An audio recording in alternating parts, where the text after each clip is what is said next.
Good morning, all of you.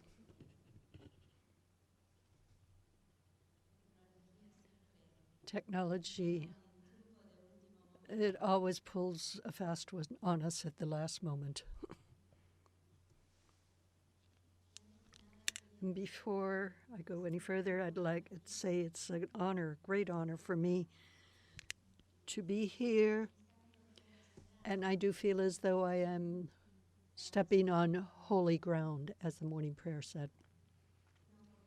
It is a unique opportunity for me to see so many representatives of congregations from so many sisters dispersed throughout the world, dear superiors, general, sisters. It is an honor for me to be speaking today before you, who are the representatives of so many congregations, of so many sisters dispersed throughout the whole world. This is certainly a situation and an experience that I never imagined, and I appreciate the confidence that the UISG has shown me by inviting me. I therefore thank the organizers for granting me this honor, and I thank God for making my adolescent dream of reaching the ends of the world has made it a reality. God, sooner or later, fulfills our deepest dreams, though in His own way and in God's own time.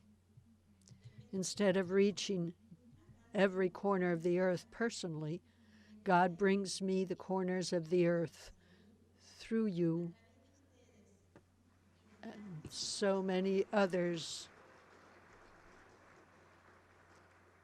and so many other encounters that I have lived because of the theme of intercultural life and mission, which I have been deepening in a special way for a few years now.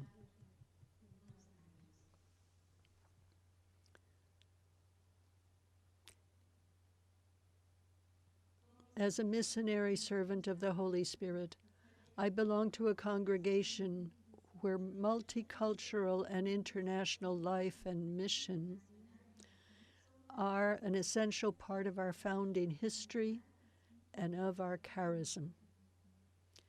However, my particular interest in this topic was really sparked by my personal experience of joy, frustration, pain, and learning when I was sent to launch a new missionary presence, having been sent from Buenos Aires, where I was born, to open a new missionary presence in the Fiji Islands, in the Pacific Ocean. My contact was not just with the local people.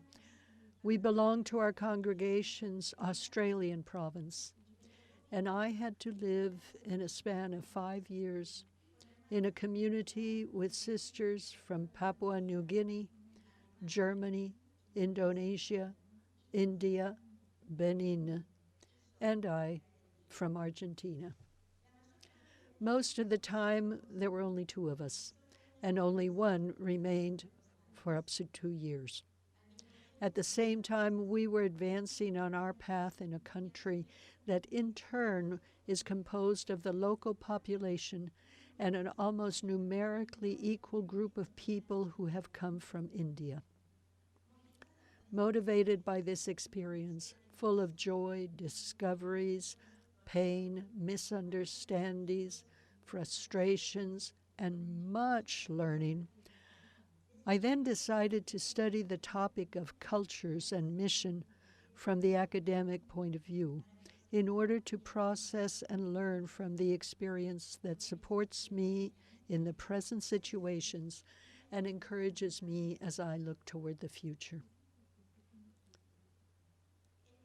Contact and exchange between cultures of the most diverse corners of the world are increasing and being imposed on us in a progressively accelerated way. Favored by our globalized era's means of communication and transportation, Today, there are indeed very few groups that remain isolated from contact with others. The phenomenon of migrations and massive displacements that are compulsive or provoked by violence, climate change, political or religious political persecution, poverty, xenophobia, or the lack of opportunities means that every day millions of people are moving from one side of the world to another.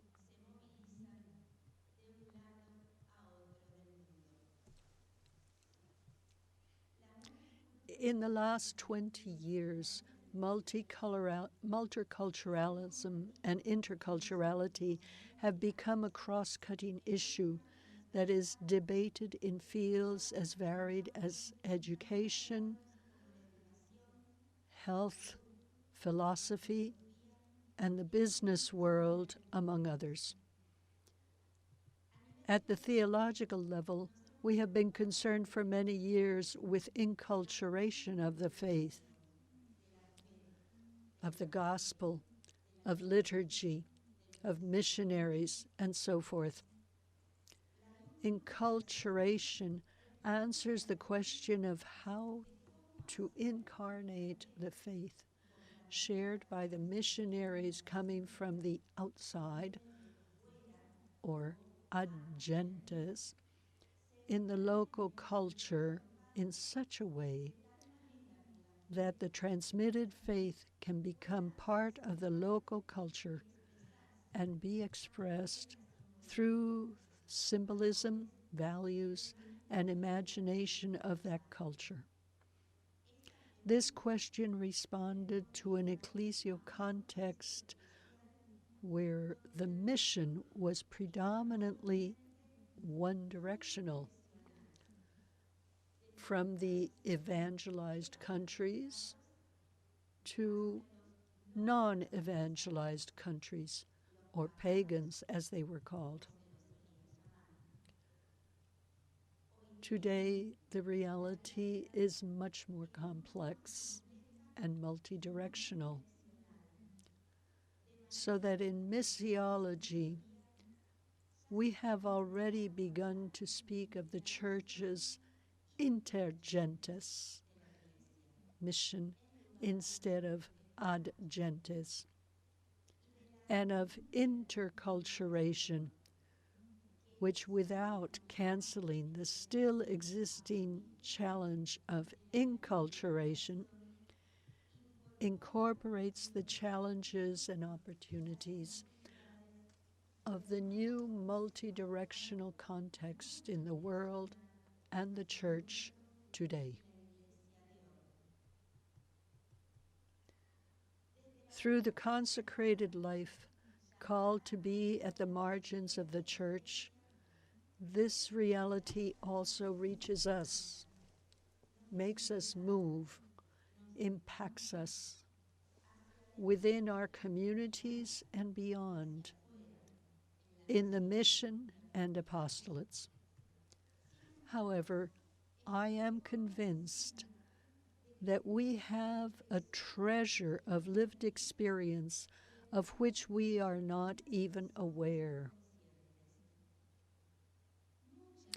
Many of our congregations were already at the forefront of multicultural life for nearly a century before the world started talking about it. For others, the experience is more recent. However, it is this capital of experience and knowledge that we are called today to share with one another and to put at the service of humanity and of the Church. On the other hand, in order to capitalize on this wealth of experience, we are challenged to open up to the tools that other, more specific fields are developing on the basis of philosophical thought, communication sciences, education, sociology, etc. This combination of life experience, theological reflection, and the indication of possible tools that I am going to try to present today in the short time that we are going to share. So, as we said in other topics, we're just tasting. It's an introduction to the topic. The big question is that I'd like to share with you is, can intercultural life become one of the seeds of the prophetic hope that we as consecrated women want to sow in today's world as consecrated women? I am convinced that the answer to this question is positive and that it is urgent for each of our congregations and the entire church to consider it.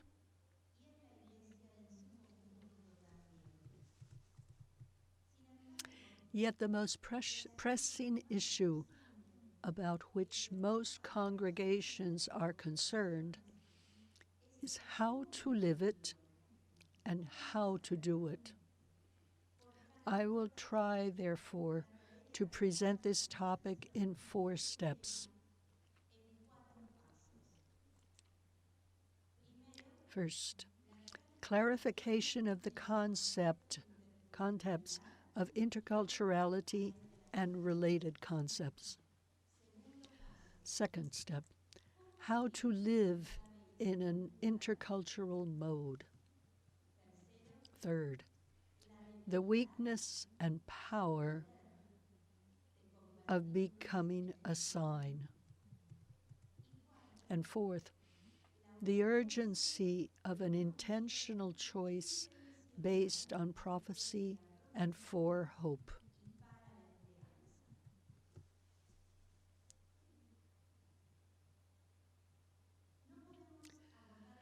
We cannot approach the concept of interculturality without clarifying other terms that are related and or frame what interculturality means and proposes.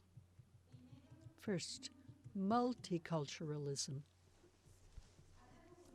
When we talk about a multicultural group, event, or life,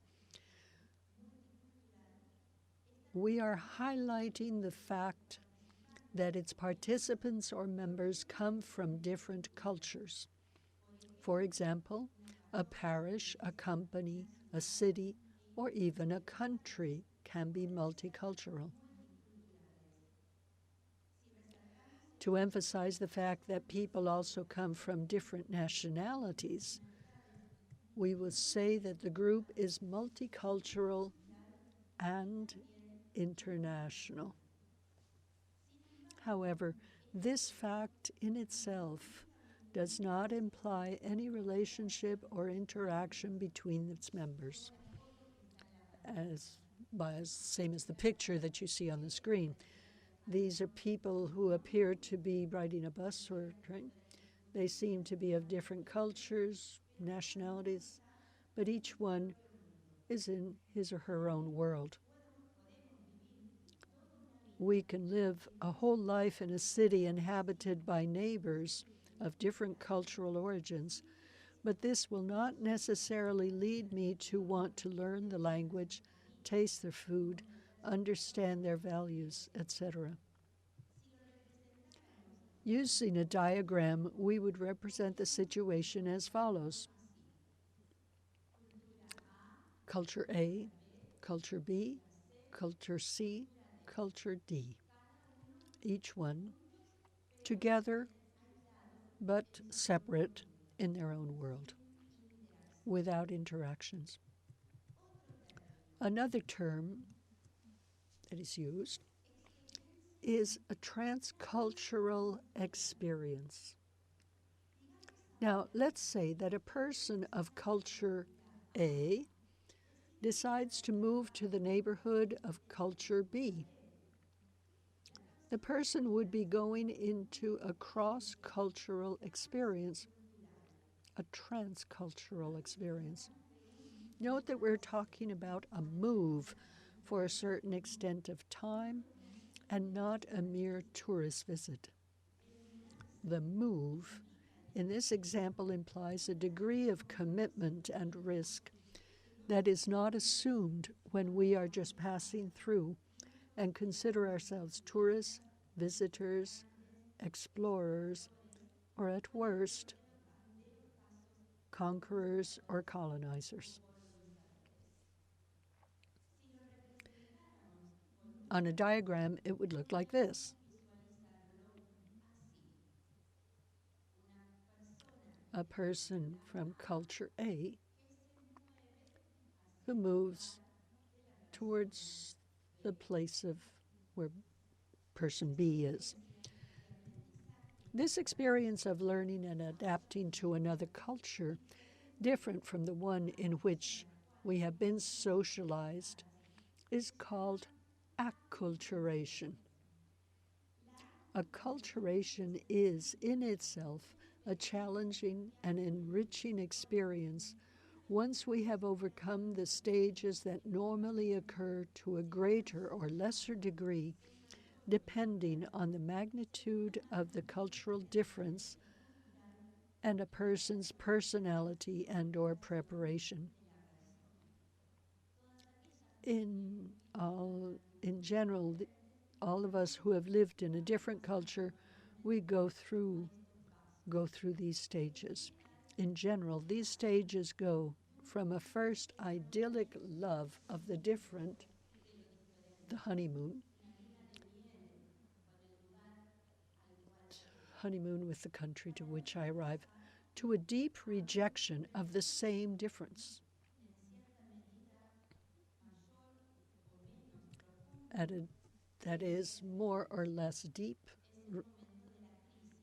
and we reach that crisis of a deep rejection until balance is reached between the appreciation of the qualities and the recognition of the shadows of the other culture and one's own.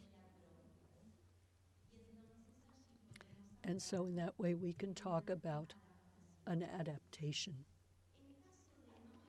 When that balance is not reached, a person risks being stuck in a dream that does not correspond to reality.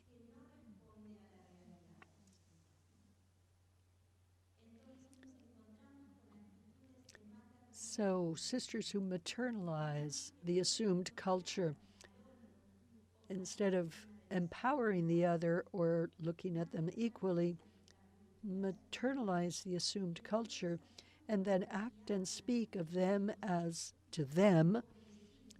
poor little ones, or who are unable to develop, acting as though they were the superwoman, the savior. Or on the other hand, people who are unable to develop relationships with the local people, while all their friends and references continue being, despite the passing of time, those of the place of origin, and they maintain excessive contact with them and/or with the news from home. And this today is greatly helped by the means of communication. Or on the contrary, they suffer a cultural shock that plunges them into depression, apathy. Some symptoms of this cultural shock to which we should pay close attention when they continue in time after a transcultural transfer. I mentioned these: to wash one's hands or take a bath excessively, to be overly concerned by food, drinkable water, cleanliness, etc.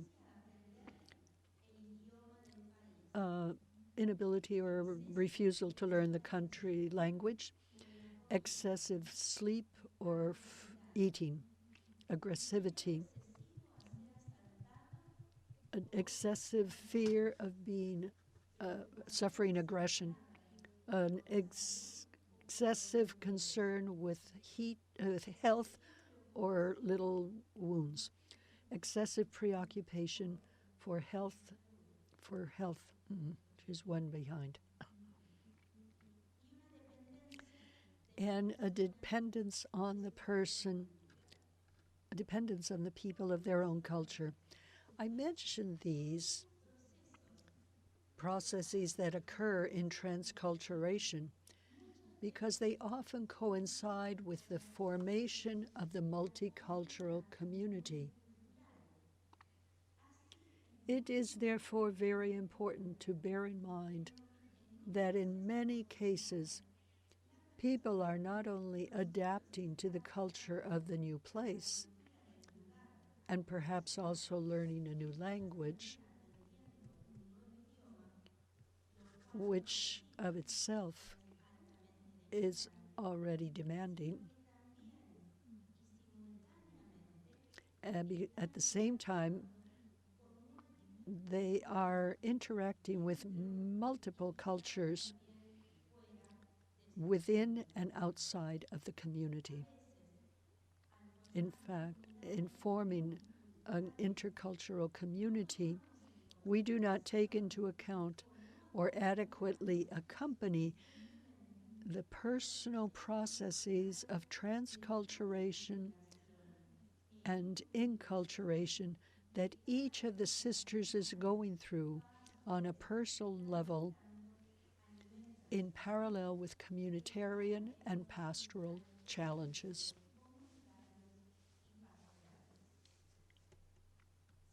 In fact, in my experience, truly intercultural processes can only be initiated with people who have already lived through at least 3 years of transculturation.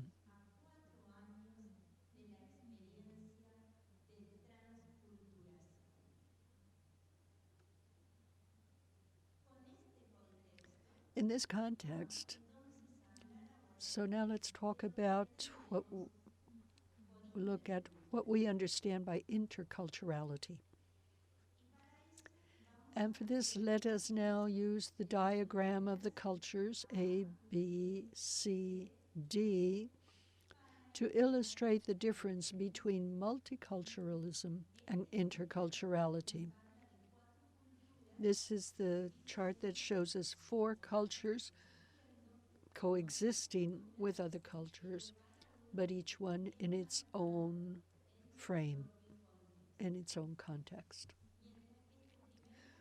While this first chart highlights this fact where each culture is clearly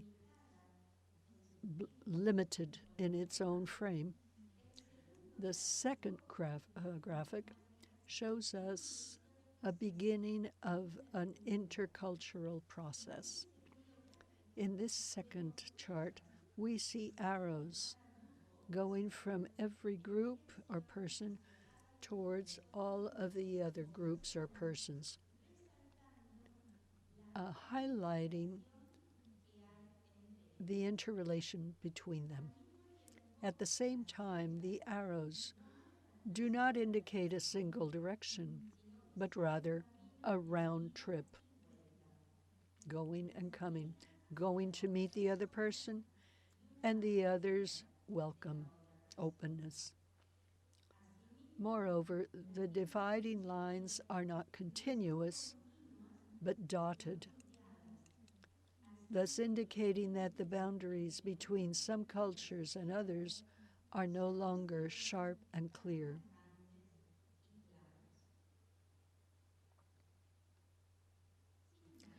However, this diagram does not yet illustrate the intercultural community.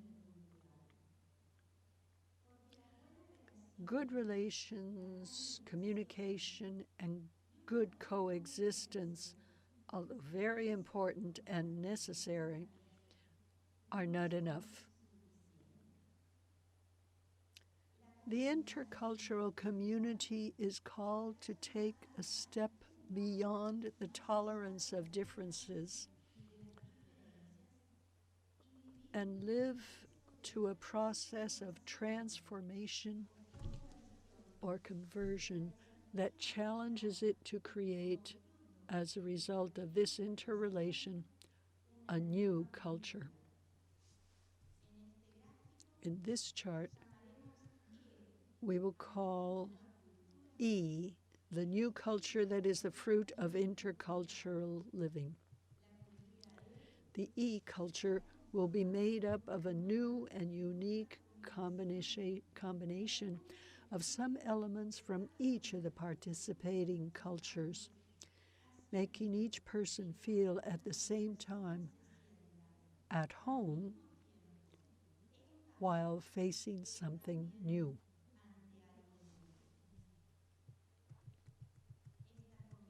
This combination will emerge as an always dynamic result of the process of interaction and of agreements reached between the parties. In this process, each community enriches itself with the values and lights brought by the other culture, but both also take on the challenges and face their respective shadows and blind spots.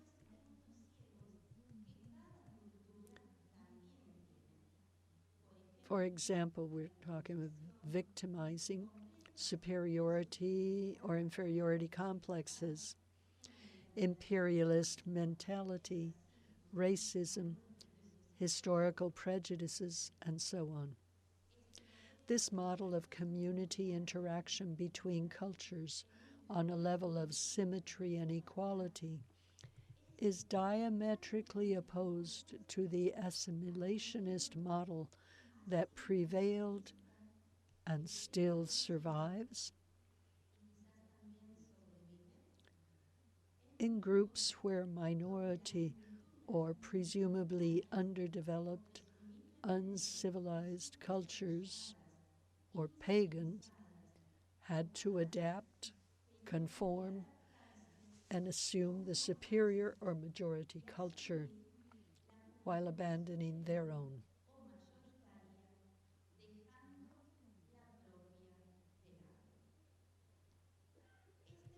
This assimilationist model is what governed most of our congregations in the recruitment of vocations in the so-called mission countries.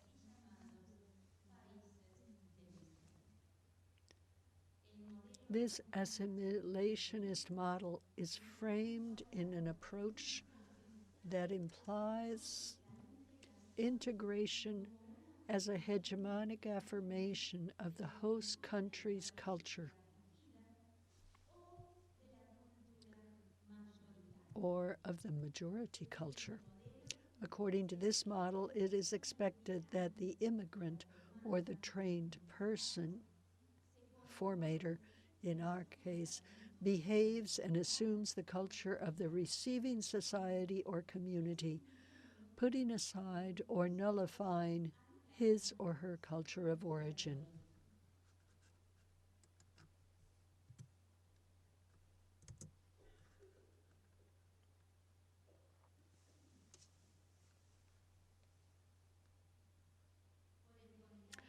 On the contrary, instead of seeking the assimilation that denies and wants to erase the differences, the model presented by interculturality seeks to know, value, deepen, and integrate these differences. For a long time, we were always told we're the same. We have the same faith. What is most important is that we share the same charism. It's true. That's fine. But what happens if we focus and looking for what is different? As a result of the interrelational and encounter between cultures, we are invited to create a new E-culture in which we can all give the best of ourselves, share our gifts, and let ourselves be challenged by the encounter and the relationship with the different, so that our shadows be transformed at the light of the gospel. Nevertheless, humanly speaking, interculturality is a countercultural movement in which few people would feel comfortable, or in which few people would be capable of entering in. Our cultures program us so that we tend to relate with our own, with our equals, to defend ourselves from the different, from others, and their threats. On the basis of faith and the power of grace, however, inclusion in equality is the project of the kingdom that Jesus preached, and as such, it is the work of the Holy Spirit. In order to continue on this theme, now we need to look at what do we mean when we speak of culture, because culture is not the same as nationality.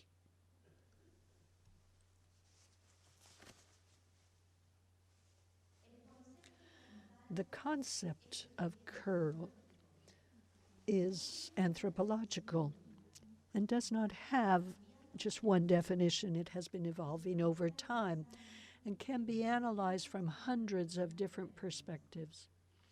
However, for our purposes, we are going to take the definition that presents culture as a way of life of a group of people, the behaviors, beliefs, values, and symbols that they accept, generally without thinking about them, and that are passed along by communication and imitation from one generation to the next. Culture as such does not exist, but there are people who embody a certain culture or use certain cultural lenses that give meaning to their lives and allow them to communicate with each other and to organize themselves. My culture is the best way that my people found to survive and develop in the context and place where we live. Therefore, no culture can claim the right to become the universal norm of other cultures.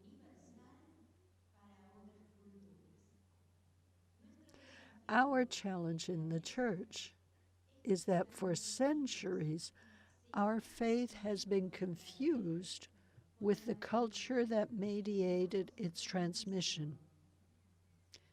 Both the cultures that mediated the writing of our sacred texts and the Western culture that later extended the implantation of the church.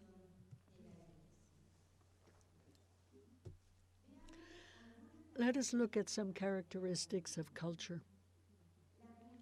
Culture is learned and transmitted through socialization. It's learned.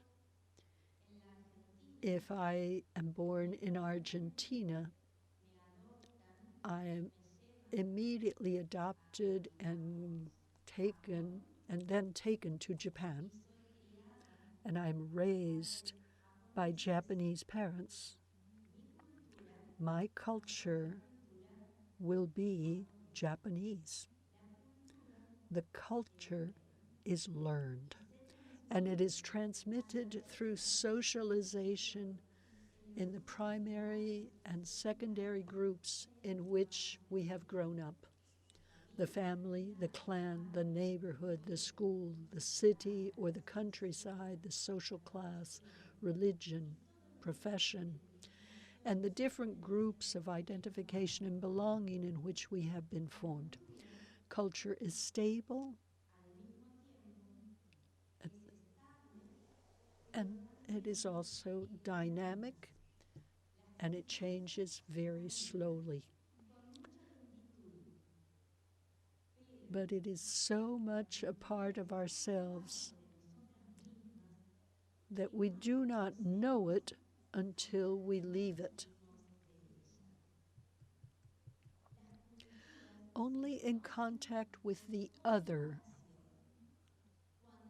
with what is different, do we begin to know our own culture and that of others.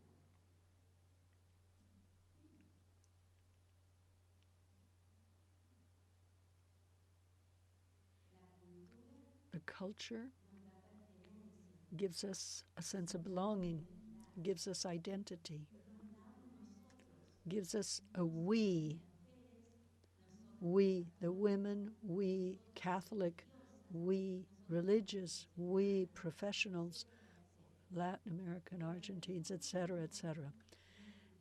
But it also divides us from the them, those who are not like us.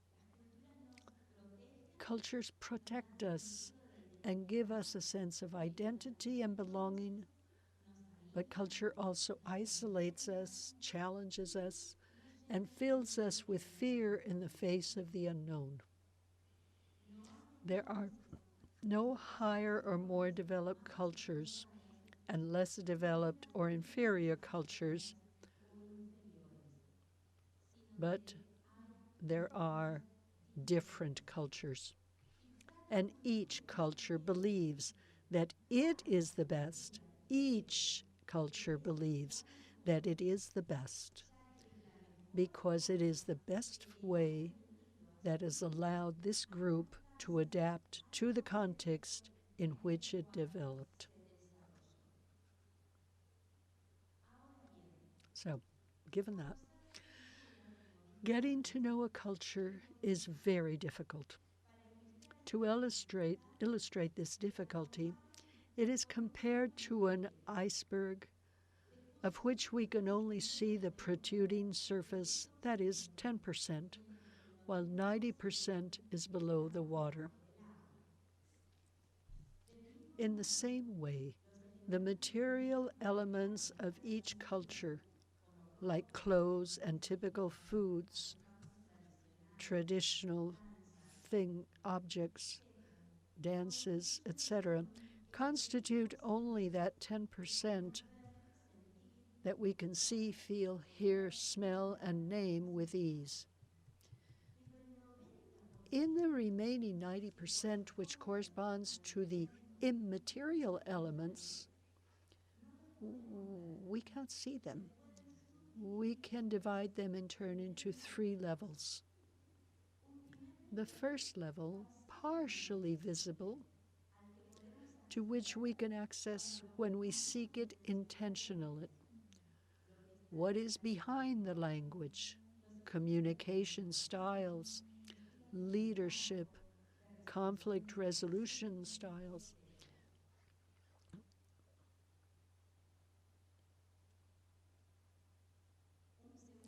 The second level is the one of central values. It is much more difficult to reach and to examine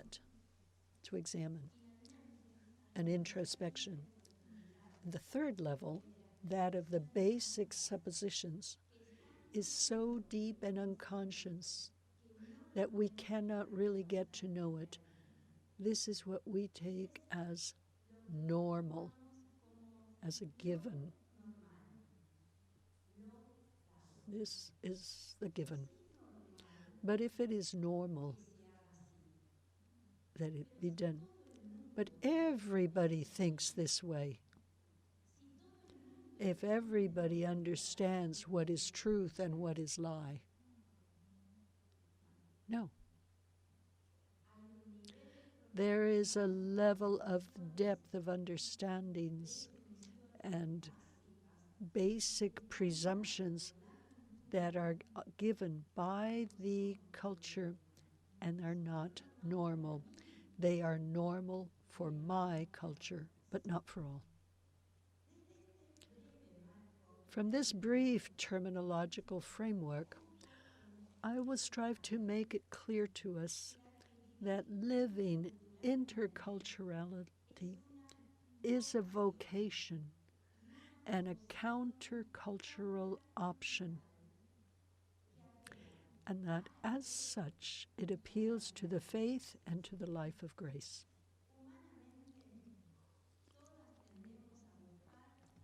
Humanly, we all tend to seek and interact with those with whom we feel identified and understood, included, and accepted. Conversely, what is different tends to scare us, to challenge us, and to make us distrustful.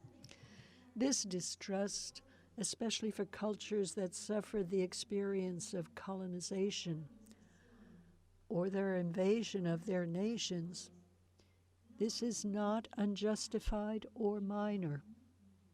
On the contrary, it is a collective wound that lasts for generations and must be healed personally before engaging in a project of intercultural life and mission.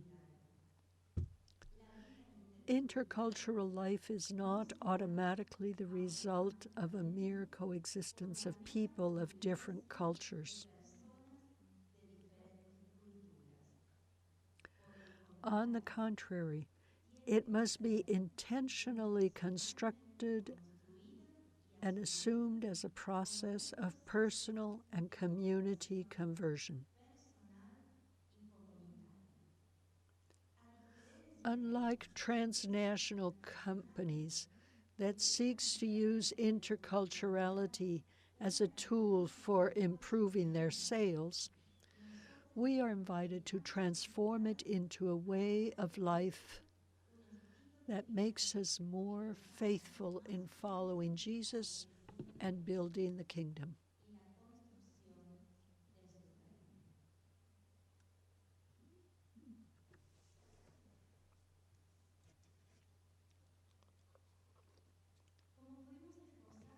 As we stated at the beginning, culture is something that goes beyond all the areas, aspects, and facets of our life. It is the very medium through which we organize our perception of reality, build a collective sense of the world that surrounds us, material and immaterial, and we communicate.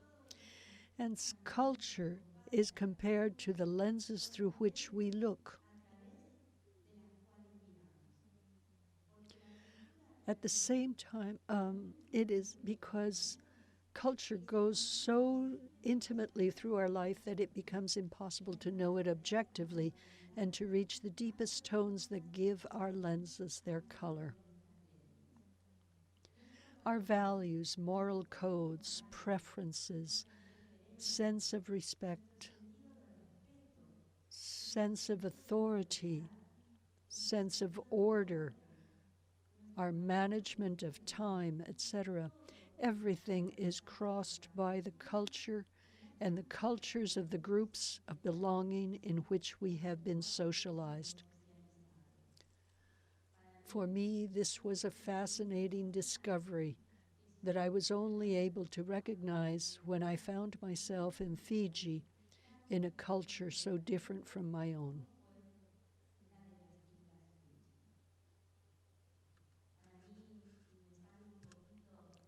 I'm going a little outside of me, of this paper. For me, it was very impacting when after 3 or 4 years there in Fiji, and then I found myself with a couple missionaries from another denomination, an Argentine and a Chilean. When we began to speak, they came from another church in the north of the country, the husband, the wife from another country, Chile. If we had met in Argentina, we had absolutely nothing in common. But in running into each other there in Fiji, one would think we had been friends all our lives.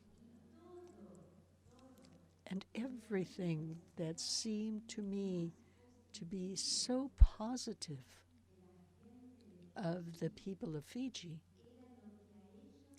was that which what they liked too. And what for me in one way or another really rubbed me the wrong way from the people of Fiji was also what bothered them the most. So what happened here? And there I realized we are looking at the people of Fiji not as they are, but through our own lenses, our cultural lenses. This was a big discovery of my life. So then, how can we open ourselves to this reality of multiculturalism and start living in the key and the mode of interculturality? How can fear or the danger of the dangerous or mere tolerance of the different be overcome so that we can begin to go out to meet other men and women?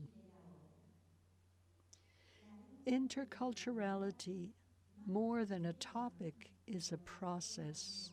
As I'm doing it today as a topic, it's a process. It's a new paradigm that wants to respond to the reality that surrounds us and imposes itself on us.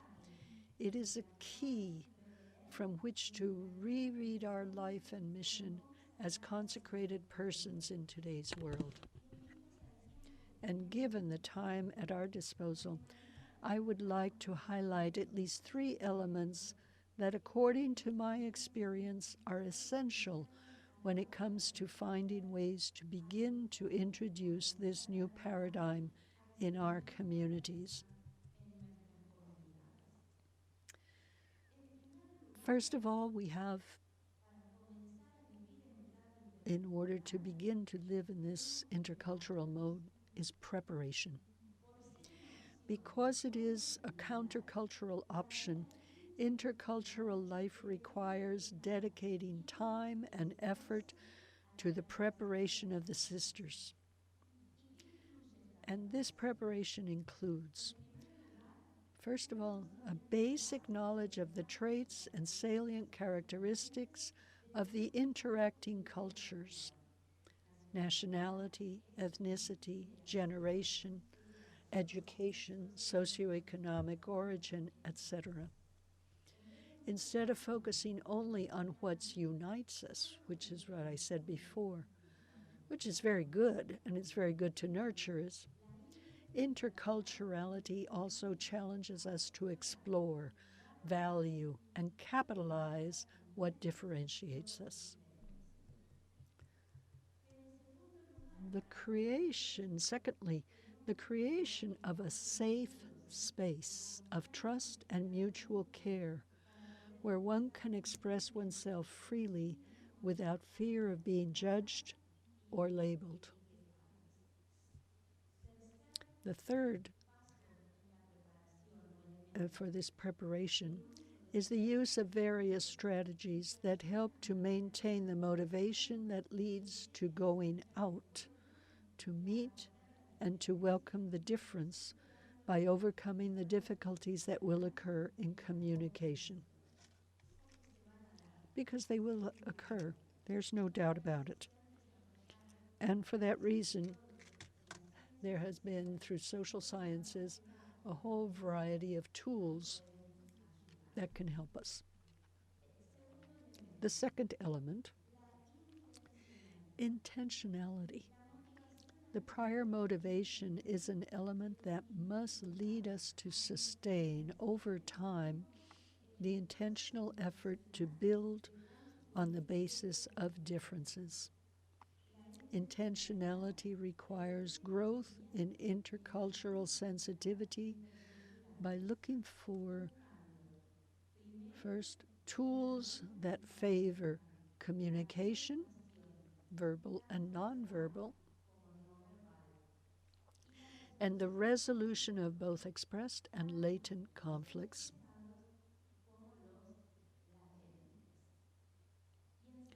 And secondly, personal and community work that strengthens and develops, first, resilience capacity, and secondly, that detects in time the dangerous conformist attitude that is content with a simple tolerance of the difference.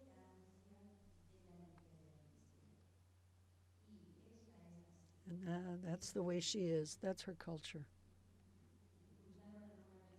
Have you ever heard that? Perhaps not you. I heard them only in my community. Third element, the spirituality of interculturality. Intercultural life as a proposal that emerges from our Catholic, i.e. universal faith, is a lifelong personal and communitarian process of conversion that lasts the whole life. Ethnocentrism, which means taking our culture as the center of the world and the norm for measuring other cultures. Cultural stereotypes. Argentinians are like this, Paraguayans are like this, Germans are this way, and their consequent prejudices are present in the world, in the church, and in each of us. We need to recognize this and open ourselves personally and as a community to deconstruct them. Implies setting out on a path of transformation or conversion. As a spiritual path, intercultural life and mission is not so much a goal, but rather a search and a process. I am sorry, but there are no recipes, nor are there quick solutions to the conflicts that it entails. Rather, interculturality challenges us to live with the paradoxes and the gray zones of the liminal spaces that open us to transformation and growth. This is precisely why intercultural life has the fragility and power of a sign.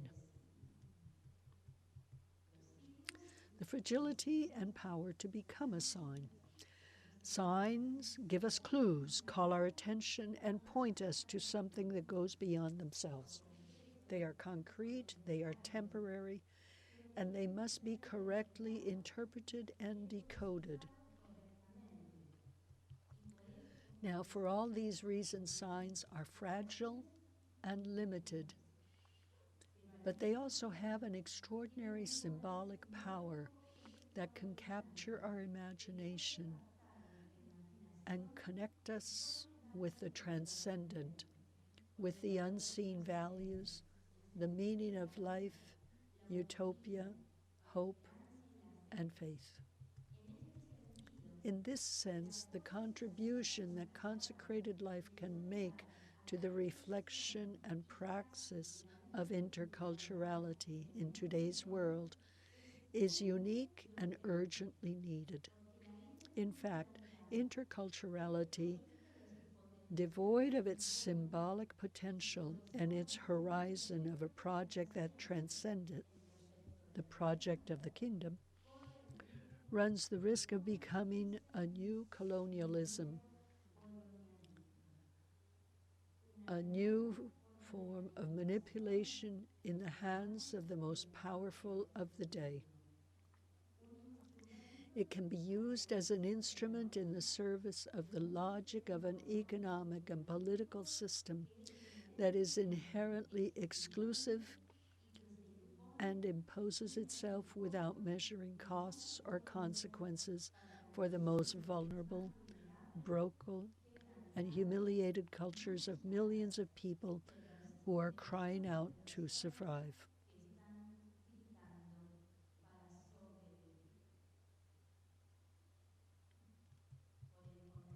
On the contrary, interculturality as a spiritual path can give us and the world a totally different alternative. Today, religious life, immersed as it is in an increasingly globalized world, is called to respond to the signs of the times by becoming a cross-cultural and intercultural sign of the radically exclusive and egalitarian project of the kingdom of God.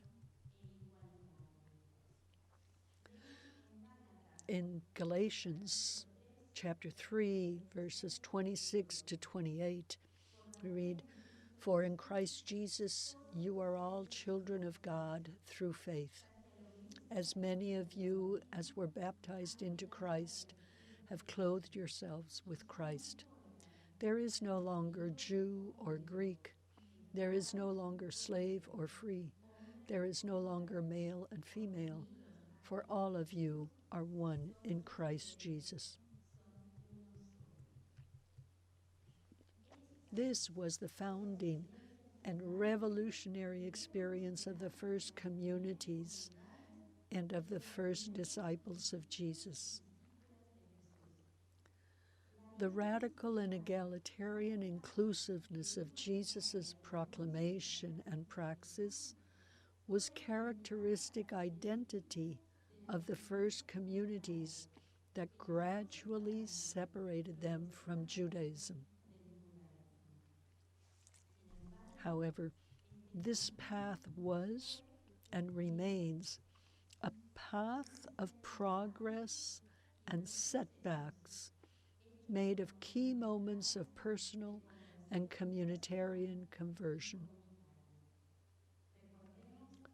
Let's remember as one of the paradigmatic cases, for example, Peter's conversion in the text known as the conversion of Cornelius in the Acts 10, 1-48. I can't go into all of the accounts of the details of this reading, but in this extraordinary account preceded by the vision of the cloth, the sheet in which Peter is challenged by God to eat animals that for him are culturally and religiously impure, he ends up breaking a whole series of taboos. For example, receiving and lodging pagans, eating and fraternizing with them, entering their home, and baptizing people who have not been previously circumcised.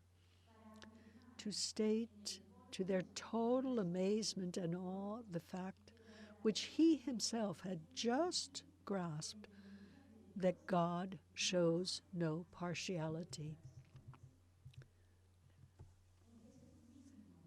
In Jesus himself, can we trace his personal conversion from ethnocentrism, which he humanly shared with us, in his encounter with the Canaanite or Syrophoenician woman, where Jesus lets himself be challenged and interpolated by her until he accepts to abandon a first clearly excluding position and racist.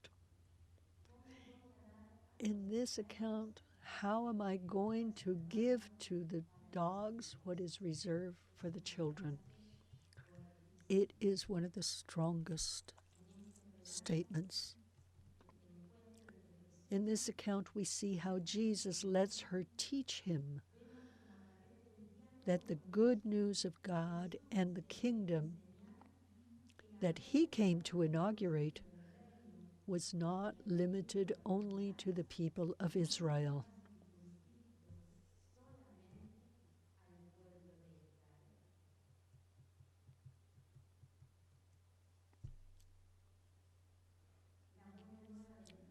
The good news of the Spirit is that the historical moment in which we find ourselves today invites us to assume the multiculturalism of our communities, societies, and pastoral services as a possibility for conversion and transformation, instead of seeing it as a problem to be solved. It is not and will not be easy. It will not give us the security and stability that we have lost and longed for. There are no recipes to ensure success. However, if interculturality, as a radically inclusive project of the kingdom of Jesus that Jesus inaugurated, captures our imagination, it will have the extraordinary power to make our communities into the sign that today's divided, fragmented, and conflictual world needs and is calling for. Let us imagine how our charisms can be refounded through the encounter with the values of other cultures. Let us perceive the multifaceted wealth that they would acquire. Yet this Easter will not come without a cross. Giving a real place to the intercultural implies letting go of that for which we, as an institution, have perhaps given our life and our passion for many years in order to make room for the newness that is emerging.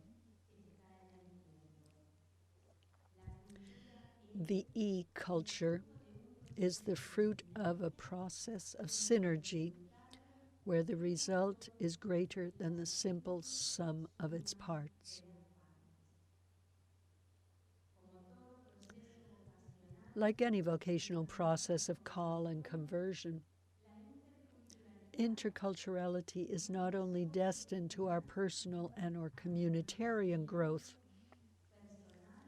which only leads us to seek a more peaceful, comfortable, and tolerant life.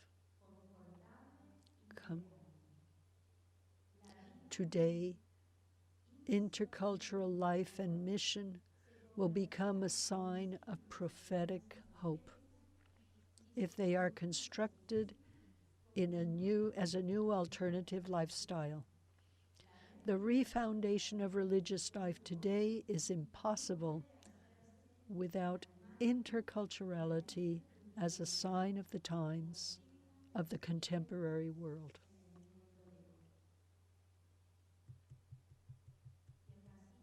And here I am quoting these very powerful images where we see that racism exists everywhere in the world, in all the cultures and in ourselves. So I am quoting a professor who says, with this phrase, and really shed light on my search and my learning of the challenge what interculturality implies. From Anthony Gittins. Because humanity has become so scandalously divided and conflictual, we, individually and corporately, must make a choice. Either we prefer to continue sinning through exclusion, separation, and the maintenance of limits, daily eating and drinking our own trials, or we resolve to accept today God's radical option for humanity, and with God's help and our firmness, change our lives. There is no third way. Both the future of humanity and the church depend on this.